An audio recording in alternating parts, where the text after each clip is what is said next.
দর্শক, জ্বালানি পরিস্থিতির আরো খবর জানবো। মহাখালী থেকে যুক্ত হচ্ছেন সহকর্মী শফি মাহমুদ সাগর।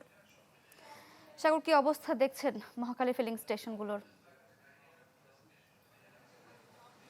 শারিকা, আমি এই মুহূর্তে আছি রাজধানীর জাহাঙ্গীর গেট সংলগ্ন এলাকায়, এবং আমি যেখানে দাঁড়িয়ে আছি সেখান থেকে আসলে যত দূর চোখ যায় তত দূরই আসলে দেখা যাচ্ছে যে বাইক বা গাড়ি এবং যে সকল যানবাহন রয়েছে তারা দীর্ঘক্ষণ যাবৎ ধরে এখানে অপেক্ষায় আছেন যে কখন তারা জ্বালানি সেই তেলটি পাবেন।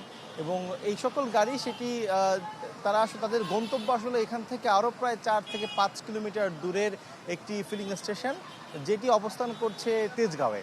তো সেই তেজগাঁও থেকে এই লাইনটি এসে দাঁড়িয়েছে মহাখালী পর্যন্ত, এবং এই যে দীর্ঘ সারি তারা প্রায় সকাল থেকে, অর্থাৎ প্রায় এখন থেকে আরও 4 থেকে 5 ঘন্টা আগে থেকে আসলে লাইনে এসে দাঁড়িয়েছেন।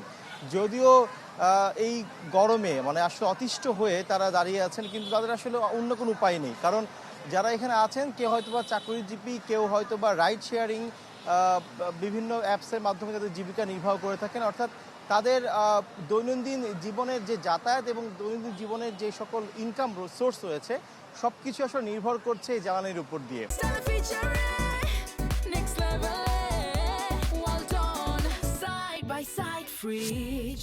এবং আমরা এখানে এসে দেখতে পেলাম যে রাজধানীর বেশ কিছু ফিলিং স্টেশন সেগুলো কিন্তু জ্বালানি তেল সংকটের কারণে সেটি এখন এই মুহূর্তে বন্ধ রয়েছে। যখন তারা আসলে ডিপো থেকে তাদের কাছে তেল আসবে বা তখন আসলে তারা আবার নতুন করে সেই তেলগুলোকে সরবরাহ করবেন। তো আমরা এখানে এসে শুনতে পেয়েছি যে তাদের সঙ্গে কথা বলেছি যে এই যে তাদের ভোগান্তি, আসলে এই ভোগান্তিকে তারা কীভাবে দেখছেন। তারা বলছেন যে তারা গত 1.5 মাস যাবৎ ধরে রেগুলার এই একই একটা অবস্থা রয়েছে, যেখানে প্রতিদিনই তাদেরকে আসলে যুদ্ধ করতে হয়, সংগ্রাম করতে হয় তেলের জন্য, এবং কখনো তারা আসলে সেই 5-6 ঘন্টা অপেক্ষার পর তেল পান, আবার কখন পানও না। এবং এই যে একটা অনিশ্চয়তা যে এতক্ষণ যাবৎ ধরে তারা এখানে দাঁড়িয়ে আছেন, অপেক্ষায় আছেন, তারপরও যে তারা তেল পাবেন বা জ্বালানি পাবেন তার কিন্তু কোনো গ্যারান্টি নেই। কারণ এই তাদের সামনে আরও প্রায় কয়েক হাজার গাড়ি রয়েছে। তো এই সকল গাড়িগুলোকে বা যানবাহনগুলোকে তেল দেওয়ার পর যদি তেল শেষ হয়ে যায় সেক্ষেত্রে কিন্তু তাদেরকে আজকে এখানে তেল না নিয়ে ফিরতে হবে, এবং তারা হয়তোবা আজকে সারাদিন আরও অন্যান্য অনেকগুলো পাম্পে ঘুরবেন, তারপর যদি তেল পান সেটিও আসলে তাদের জন্য একটা সৌভাগ্যের বিষয় হতে পারে।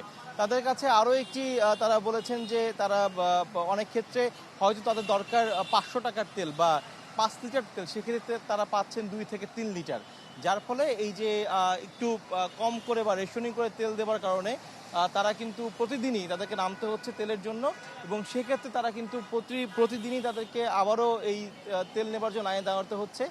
এইটি কিন্তু তাদের ভোগান্তি আরও একটু বাড়িয়ে দিয়েছে। এর পাশাপাশি বাংলাদেশে গতকাল যে রাষ্ট্রায়ত্ত একটি তেল পরিশোধনাগার ছিল, ইস্টার্ন যেই তেল পরিশোধনকারী ছিল সেটি কিন্তু ক্রুড অয়েলের অভাবে আসলে সেটি বন্ধ হয়ে গিয়েছে, যার ফলে সেখান থেকেও কিন্তু আরেকটি শঙ্কা রয়েছে যে সামনের দিনে হয়তোবা তেলের যে সংকট সেটা একটু ভয়াবহ দিকে যেতে পারে। যদিও সরকার থেকে বলা হচ্ছে যে অপরিশোধিত তেল না থাকলেও বাংলাদেশে আসলে প্রতি 2-4 দিন পরপরই বিভিন্ন দেশ থেকে তেলের জাহাজ আসছে, যেগুলো থেকে আসলে ডিপোতে সেই তেলগুলো যাচ্ছে, এবং পরবর্তী সেই ডিপো থেকে সেই তেলগুলো আবার রাজধানী এবং বাংলাদেশের বিভিন্ন ফিলিং স্টেশনে নিয়ে যাওয়া হচ্ছে।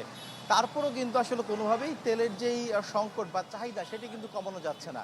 অনেক ক্ষেত্রেই অনেক চালকরা আসলে তারা একটু বেশি করে তেল নিচ্ছেন যাতে করে 2-3 দিন তেল নিতে না হয়। এর ফলেও কিন্তু আরেকটি বাড়তিভাবে এই তেল মজুদের কারণেও কিন্তু সংকটটি বাড়ছে। তো সারিকা, এই ছিল জ্বালানি তেলের জন্য চলমান ভোগান্তি। ধন্যবাদ আপনাকে। দর্শক, রাজধানীর মহাখালীর পর আমরা বরিশালের খবর জানবো। আমাদের সঙ্গে এর মধ্যে আছেন সহকর্মী কাউসার হোসেন রানা। রানা, বরিশালের আজ কি পরিস্থিতি? আপনার পেছনে দেখেই মনে হচ্ছে যানবাহনের একটা দীর্ঘ সারি আছে, তো বটেই, জানাবেন বিস্তারিত।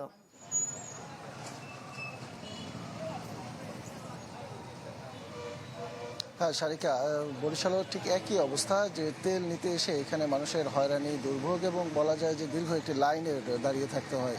আমি রয়েছি বরিশালের college road Israil Talukdar petrol filling স্টেশনের সামনে, যেখানে আপনি বলছিলেন যে দীর্ঘ বেশ লাইন, অনেকজন মানুষ এখানে দাঁড়িয়ে রয়েছে, এবং এখানে ডিজেল নেই, আগে থেকে লিখে রাখা হয়েছে ডিজেল নেই, যার ফলে মোটর সাইকেলে পেট্রোল এবং অকটেন নেওয়ার জন্য মানুষজন আসছে, এবং এখানে 300 টাকা সর্বোচ্চ 300 টাকার পেট্রোল বা অকটেন দেয়া হচ্ছে। এবং এই পেট্রোল পাম্পের ঠিক বিপরীত পাশে আরেকটি পেট্রোল পাম্প রয়েছে, কলেজ পেট্রোল পাম্প। সেখানে আমরা দেখছি যে দীর্ঘ একটি মাহেন্দ্র টেম্পো, যেগুলো 3 হুইলার, সেই 3 হুইলারের একটি সারি রয়েছে।